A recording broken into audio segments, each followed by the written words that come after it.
Welcome to Pantaki Learning. In this session, we are going to talk about the day 15 on Autonomous Vehicle Masterclass.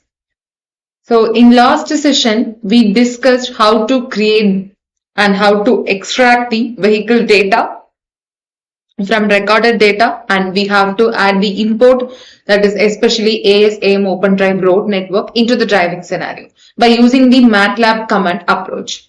So now we have to add the ego vehicle data from GPS to driving scenario. And we have to add these another elements, adding the non-ego vehicle actors from the LiDAR object list to driving the scenario, and also simulate the visualize generated scenario. So let's get into the topic. First, we have to add in our last session, we discussed how explore the recorded vehicle data and import the ASAM Open Drive Road Network into the driving scenario and adding the vehicle data from the GPS to the driving scenario. Today, we are going to discuss about adding the non-ego actors from the LiDAR object list to the driving scenario, and finally, we have to simulate and visualize the generated scenario. So for that, we get into the topic, we get into the code right now. Just a minute, I'm going to open this code. So first we have to add the other elements. So just a minute, I am going to select my path here. So this is very important step because based on this path only our simulation will run.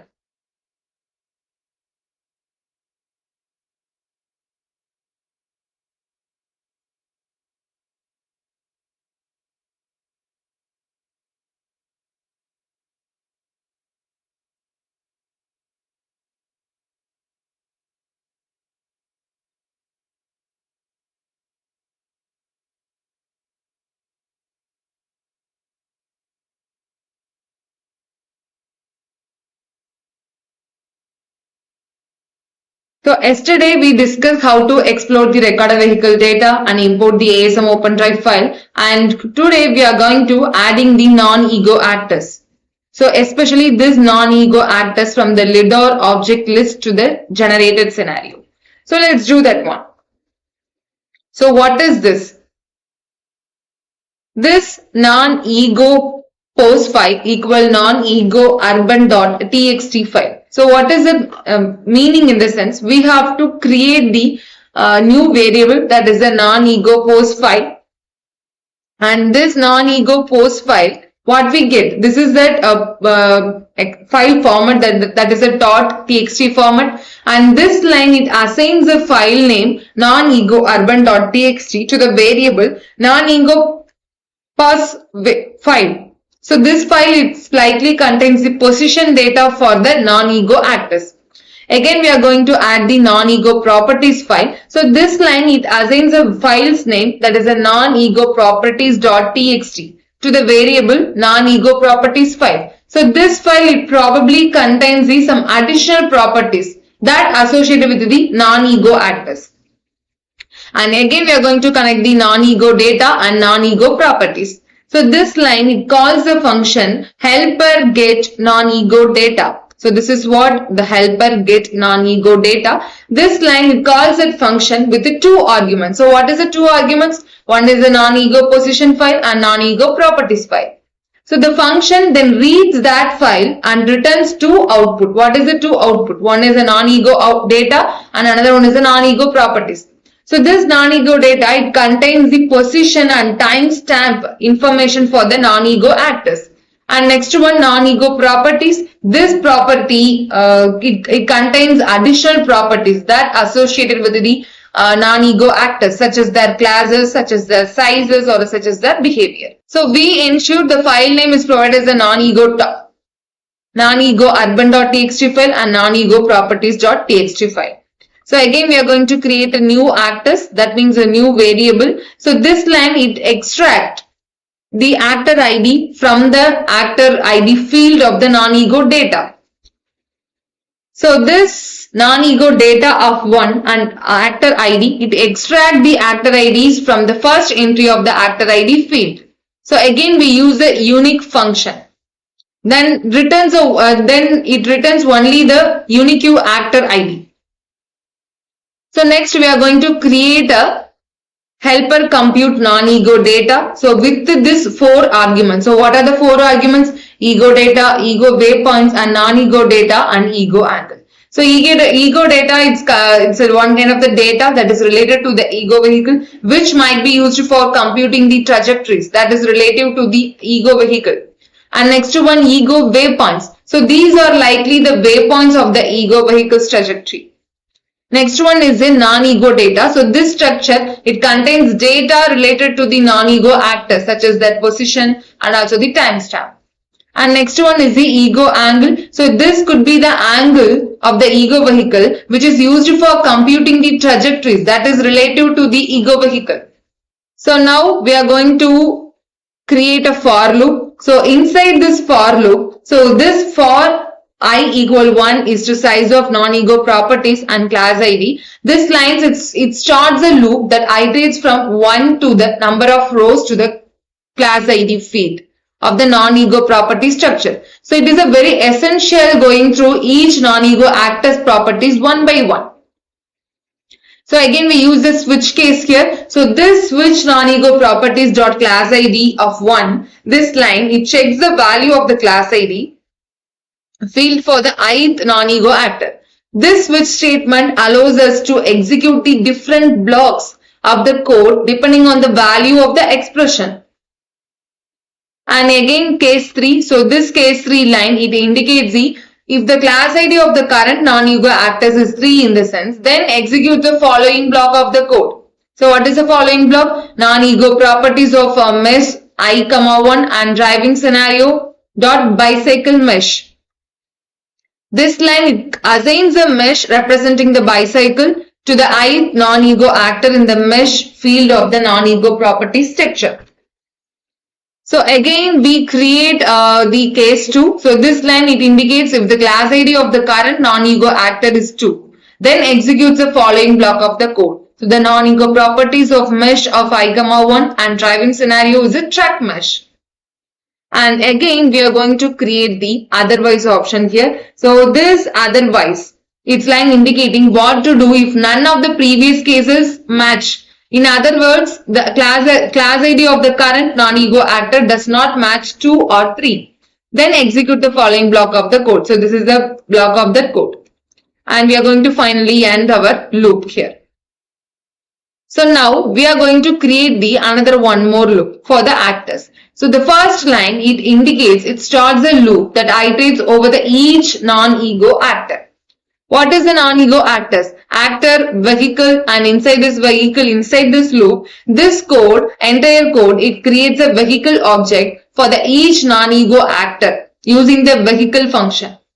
So here what each argument means. So scenario means what? This is the driving scenario where the actor will be placed. And next one is the class ID 1. This one is likely assigns a new default class ID to the each actor. And next one is the length. So this sets the length of the actor based on the corresponding length value from the non-ego properties. And finally the width. So this is the sets of the width, the actor based on the corresponding width value from the non-ego properties.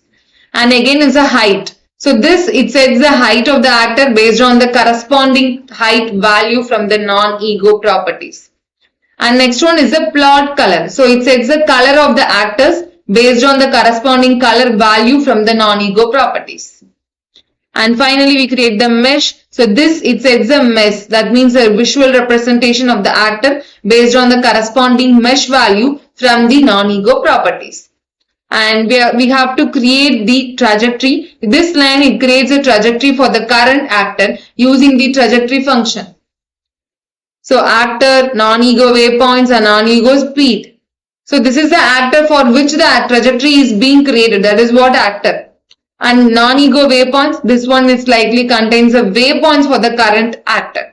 And non-ego speed, this likely contains the speed of the current actor to each waypoint. So this line, it marks the end of the loop, and it is the MATLAB that we are done creating a vehicles and creating the trajectories for all the non-ego vectors.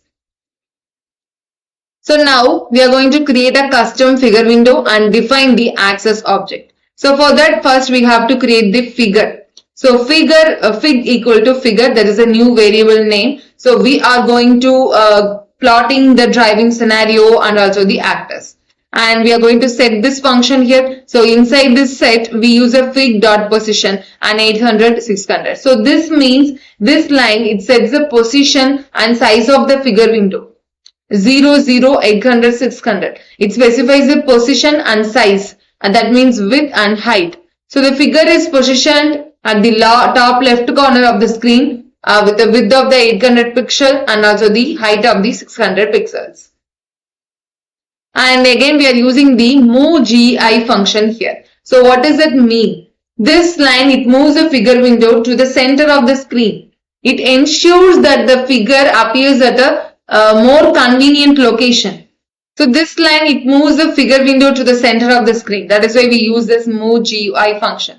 And this line, it creates a UI panel within the figure. This panel, it covers the entire figure position and serves as a container for organizing the visualization elements.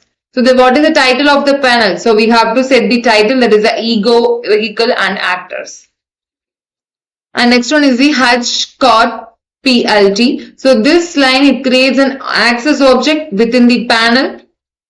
This access object is where the driving scenario and actors will be plotted. And finally, we are going to plotting the generated driving scenario by using this plot function. So inside this plot function, we use a scenario and parent and Hutch Card plot. So this line, it plots the generated driving scenario onto the access object Hutch Card PLT. This plot function is used to visualize a scenario, and parent Hutch Card PLT, it specifies that the plot should be made within the access object Hutch Card plot.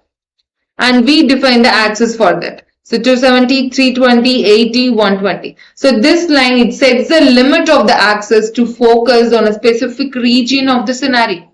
So it restricts the x-axis from 270 to 320 and the y-axis from 80 to 120. So this is done to zoom in on a particular area of interest in that scenario. And next we use the legend function. So this line, it adds the legend to the plot. So which identifies the different elements are being visualized. This legend, it includes the labels for the imported network and imported lanes and imported ego vehicle and imported non-ego actors up to the 5 actors. So this line, this legend Hutch Card plot is a box off. That means it removes the legend box from the access object Hutch Card plot, that making the legend appear without a surrounding box. So it provides a cleaner look to the visualization.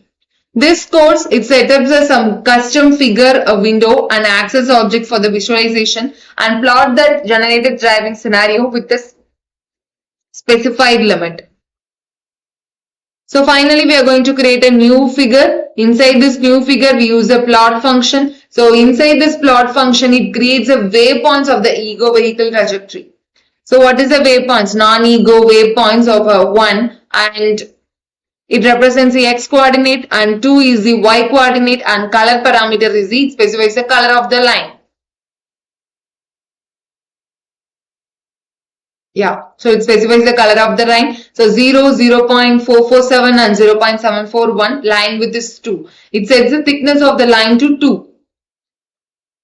And next one, we are using the hold on command. So this command, it tells to keep the current figure open and add some subsequent plots to it.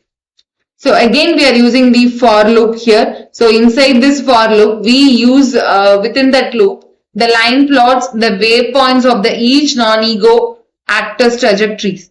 What is a non-ego actor's trajectory? There is a non-ego waypoints 1 and non-ego waypoints 2, and we specify the color also. So it retrieves the color information for the specific actor from the non-ego properties section. And what should be the line width is a 2.